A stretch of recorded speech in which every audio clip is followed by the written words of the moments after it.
houses, establish commerce, and to do all other acts and things which independent states may have right to do.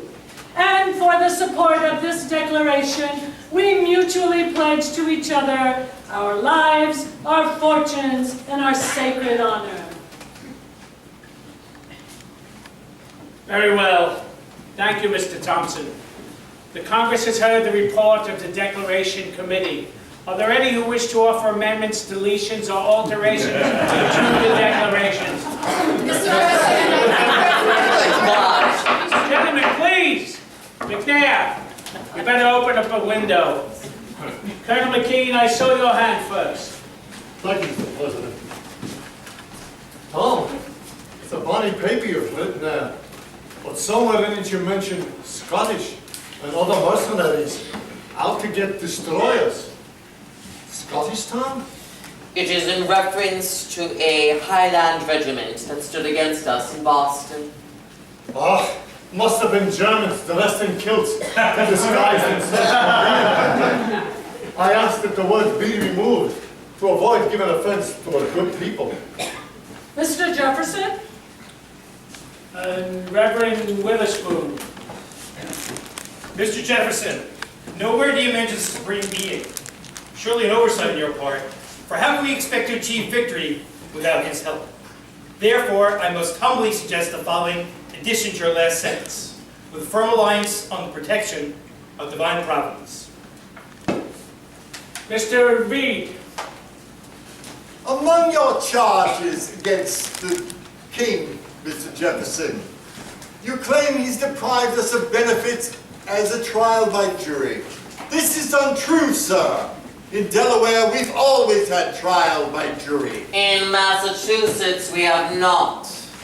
Oh, then I suggest these words, in many cases, be added.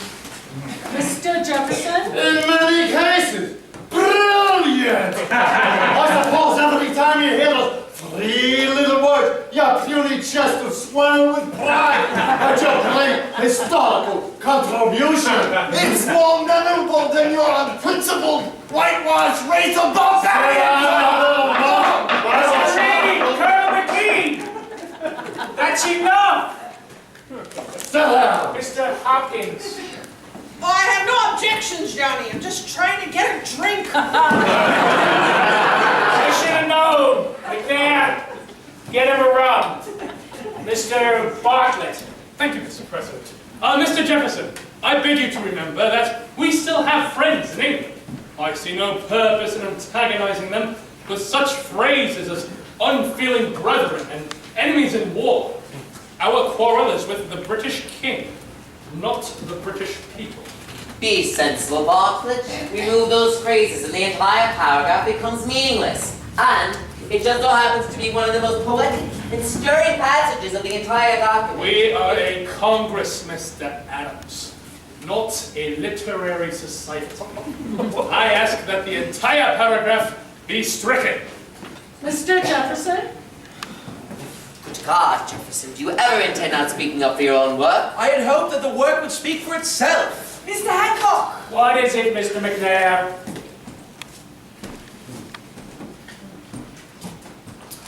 I can't say as I'm fond of the name the United States of America as a name for a new country. I don't care what you're fond of, Mr. McNair. You're not a member of this Congress. Huh. Mr. Sherman. Brother Jefferson, I noted at least 2 direct and distinct references to the British Parliament in your declaration. Do you think it wise to alienate an august body such as that, in light of our contention that they never had any direct authority over us anyway? This is a revolution, damn it. We're going to have to offend somebody. John. Have an attack of apoplexy if you're not careful. Have you heard what they're doing to it, Franklin? Have you heard? Yes, John, I've heard. And these are our friends. Can you imagine what our enemies will do? The word Parliament will be removed wherever it occurs. They will not be satisfied until they remove one of the F's from Jefferson's name. Courage, John. It won't last much longer. Mr. Dickinson? Mr. Jefferson, I have very little interest in your paper, as there is no doubt in my mind that we have all but heard the last of it.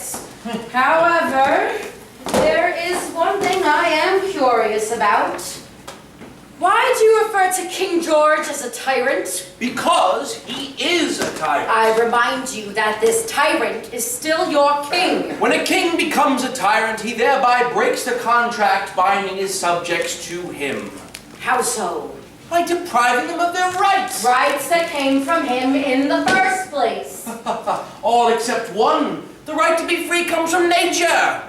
Mr. Wilson, do we in Pennsylvania consider King George to be a tyrant? Well, I don't know. I mean, in no, sir. We do not consider him a tyrant in Pennsylvania.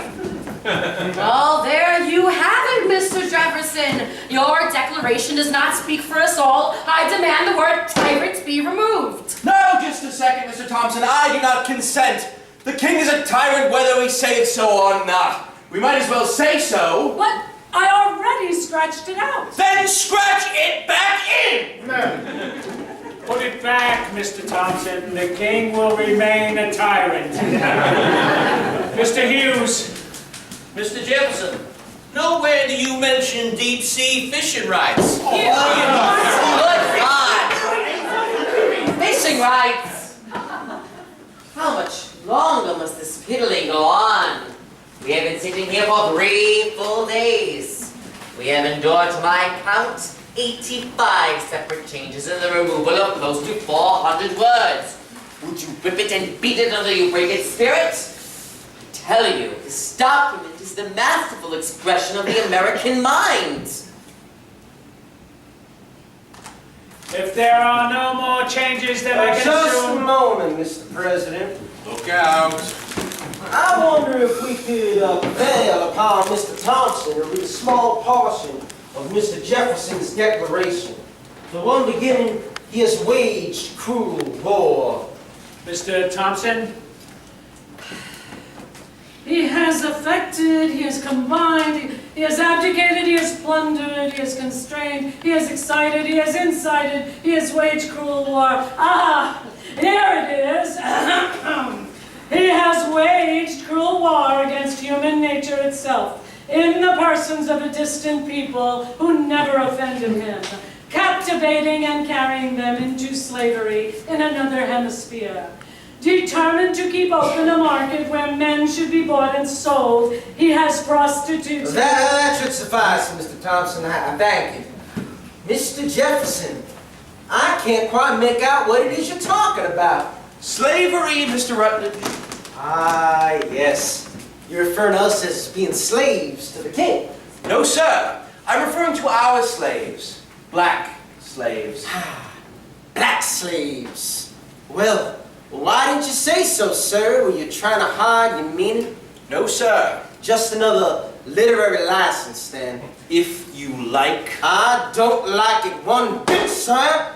You see, to us in South Carolina, black slavery is our peculiar institution and a cherished way of life. Nevertheless, we must abolish it. Nothing is more surely written in the Book of Fates than that this people must be free. I am not concerned about the good book of fate right now, sir. I am more concerned about what's written on that piece of paper there. That piece of paper deals with freedom for Americans. Oh, really? Mr. Adams is now calling all black slaves Americans. Are they now? They're people, and they're here. If there is any other requirement, I have not heard of it. Yes, they're here. But they're not people. They're property. They are people being treated as property. The rights of human nature are deeply wounded by this infamous practice. Then see to your own wounds, Mr. Jefferson, for you are a practitioner, are you not? I have already resolved to free my slaves. Then I am sorry, for you have also resolved the ruination of your own personal economy. Economy. Always economy.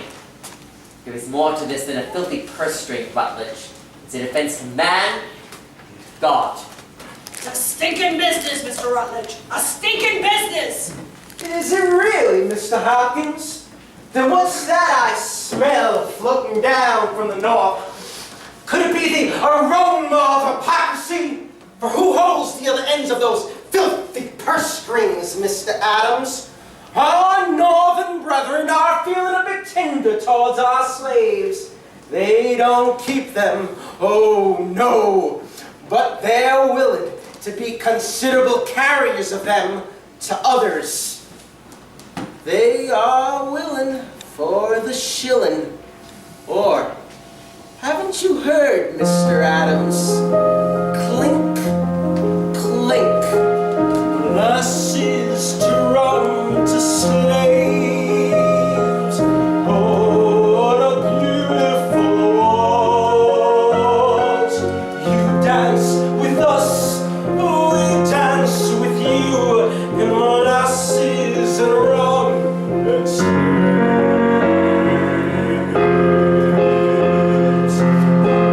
So the ships had busted, laden with Bibles and rum.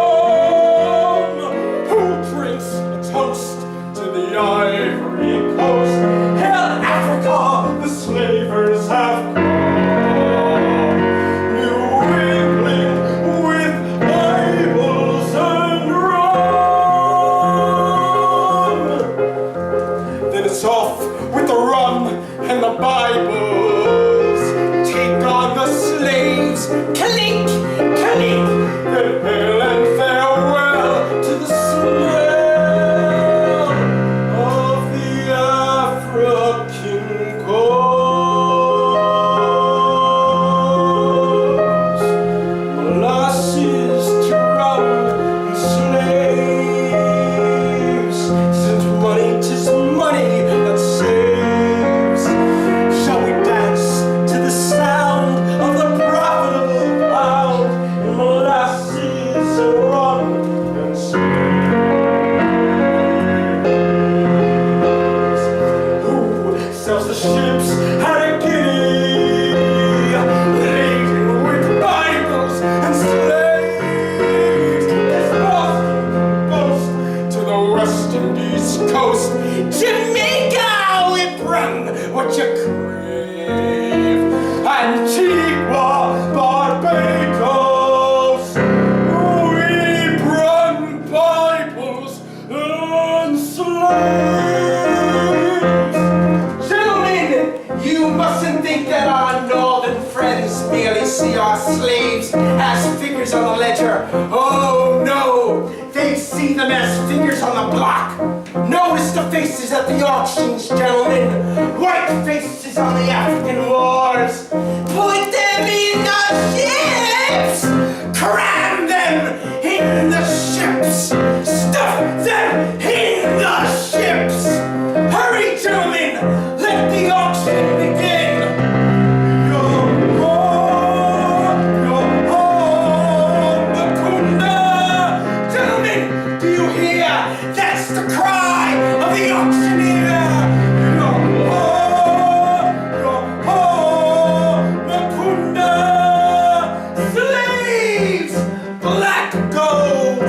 Living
the triangle trade. Hail slavery, the New England dream. Mr. Adams, I give you a toast.